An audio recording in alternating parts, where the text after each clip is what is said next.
इसके बाद मैं भी स्वामी विवेकानंद के बारे में कुछ बोलना चाहूँगा। स्वामी विवेकानंद बचपन से ही प्रतिभावान थे और उनके बारे में बहुत सारी जो है बातें कनु सर ने बताई। स्वामी विवेकानंद का बचपन का नाम नरेंद्र था, उनके पिताजी का नाम था विश्वनाथ दत्त और उनकी माता की नाम था भुवनेश्वरी देवी। माता जो है शिव भक्त थी, पिताजी जो थे पेशे से वकील थे और कलकत्ता में उनका जो है जन्म हुआ था। बचपन से ही जो है वो बहुत प्रतिभा के धनी थे। एक बार बचपन में वो एक पेड़ से, चंपा का पेड़ था उनके घर में, और उससे जो है लटक के खेलते थे और उनके पिताजी ने बोला कि ये पेड़ की टहनी टूट जाएगी और वो जख्मी हो जाएंगे, लेकिन वो रोज खेलते थे। तो पिताजी ने जो है उनको एक कहानी बताई कि वहाँ पे जो है भूत रहते हैं और वो जो है तुम वहाँ से उससे पेड़ से खेलोगे तो वो क्या है, तुम्हारा भूत जो है वो गर्दन मरोड़ देगा। उसके साथ उसके दोस्त भी थे, वो दोस्त तो जो है डर गए और उन्होंने जो है दूसरे दिन से खेलना बंद कर दिया। लेकिन विवेकानंद दूसरे दिन उठे और फिर वो पेड़ से खेलने लगे टहनी से। फिर उनके दोस्त आ गए, अरे तुम्हारे पिताजी का तुमने सुना नहीं, उन्होंने कहा कि वो तुम्हारी गर्दन जो है गर्दन क्या कर देगा, मरोड़ देगा। तो विवेकानंद ने उत्तर दिया कि हम रोज खेल रहे हैं, आज तक जो है क्या है उसने हमें कुछ नहीं किया तो आज थोड़ी करने वाला है। तो जीवन के प्रति उनका वास्तविक दृष्टिकोण था। वेदों के बारे में उन्होंने कहा कि वेद एक ऐसे ग्रंथ है जिनको अखंड साल बहुत सारे लोगों ने उसको रचने में योगदान दिया है। तो वेद जो है वो मनुष्य ने ही रचे है, ऐसा उनका कहना था। वेदांत के बारे में उन्होंने कहा, वेदांत को उन्होंने सबसे प्रामाणिक माना। उपनिषदों के ऊपर उनका सबसे ज्यादा भरोसा रहा था। उपनिवेश यानी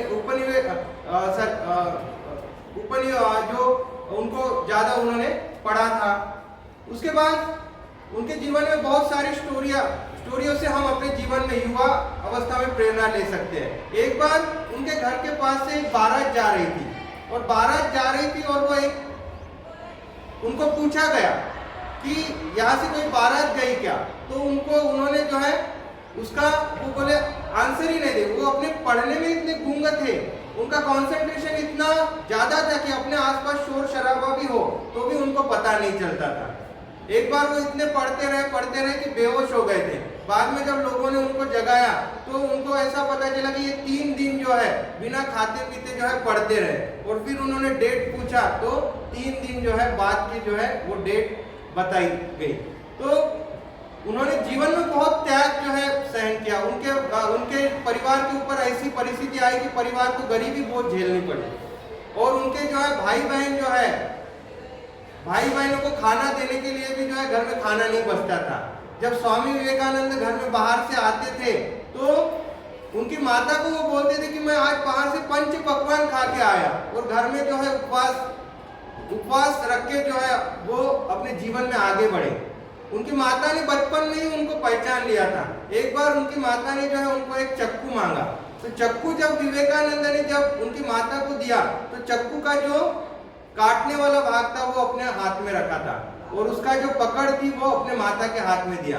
तो उसके माता ने सभी भाइयों को बोला कि इसमें बचपन से ही करुणा के गुण भरे पड़े हैं। तो वो बचपन से ही जो है क्या करुणावान थे। और शिकागो की जो धर्म परिषद थी, जो 18 साल के बाद वो अध्यात्म के प्रति उनकी रुचि बढ़ी और उन्होंने बंगाल में काली मठ के एक साधु थे रामकृष्ण परमहंस, उनकी जो है शिष्यत्व जो है उन्होंने स्वीकार किया। उसके लिए उन्होंने बहुत सारी परीक्षाएं भी जो है उनको देनी पड़ी। उन्होंने गुरु की भी परीक्षाएं ली। एक बार रामकृष्ण परमहंस ने कहा कि अपने घर से सब जन एक मुट्ठी जो है चावल जो है चुरा के लाएंगे। अभी उनके जो 16 शिष्य थे सभी ने जो है एक मुट्ठी चावल जो है लेके आए, लेकिन विवेकानंद जो है उन्होंने जो है वो एक मुट्ठी चावल नहीं लाए। तो रामकृष्ण परमहंस ने पूछा कि तुमने एक मुट्ठी चावल क्यों नहीं लाए, तो उन्होंने बताया कि ईश्वर सभी जगह पे विद्यमान है और मैं चोरी करता तो मुझे कोई नहीं देख रहा है, ऐसे कैसे हो सकता है, मुझे ईश्वर जो है वो देख रहा है। तो 4 साल वो जो है यूरोप में रशिया, अमेरिका, जर्मनी आदि देशों में गए, वहां पे जो है अध्यात्म का उन्होंने प्रचार किया। जो रामकृष्ण परमहंस 50 साल की उम्र में उनकी मौत हो गई थी और उनके 16 शिष्यों में जो बाद में एक वरानगर मठ था, सबसे पहले जो है उसकी स्थापना की थी, उसमें स्वामी विवेकानंद को रामकृष्ण परमहंस ने अपने मृत्यु के बाद सभी शिष्यों का प्रमुख बनाया था। और विवेकानंद ने शिकागो परिषद में जो भाषण दिया, सबसे लास्ट में उनका भाषण रखा था, लेकिन उसमें जो भाषण दिया वो बहुत ही जो है प्रेरणादायी भाषण था और वो बाद में बहुत ही प्रसिद्ध हुए। यूरोप में एक लाइब्रेरी में उनके पढ़ाई के बारे में मैं बताता हूँ, हम विद्यार्थी जीवन में है तो खास करके विद्यार्थियों में चरित्र निर्माण और ब्रह्मचर्य और सभी जो नैतिक मूल्य जो है वैल्यूज के ऊपर जो है उन्होंने बहुत फोकस किया। वो आजीवन ब्रह्मचारी रहे और या वहां पे एक लाइब्रेरी में वो पढ़ते थे, रोज एक इतनी मोटी मोटी बुक लेके जाते थे घर में और पढ़ के जो है दूसरे दिन वापस कर देते थे। लाइब्रेरियन भी जो है परेशान हो गया, वो उसको बोला कि तुम मजाक करने के लिए क्यों किताबें लेके जाते हो, और 1 महीने की उन्होंने किताबें निकाली और उसकी परीक्षा ली। तो विवेकानंद को जो भी क्वेश्चन पूछे गए उनके सबके आंसर उन्होंने सही दिए। तो उनकी बुद्धिमत्ता भी जो है बहुत ही प्रगल्भ थी। जो भी पढ़ते थे वो उनको पेज नंबर के साथ याद रहता था। तो इसके लिए जो है जो आदमी ब्रह्मचर्य का पालन करता है, जिस आदमी को जीवन में बड़ा बनना है, तो ब्रह्मचर्य सबसे महत्वपूर्ण है। और विवेकानंद में वो क्वालिटीज थी। उन्होंने जो है अपने निष्ठा और त्याग के बल पर भारतीय संस्कृति को जो है दुनिया भर में जो है महान संस्कृति के रूप में जो है परिचय दिलाया।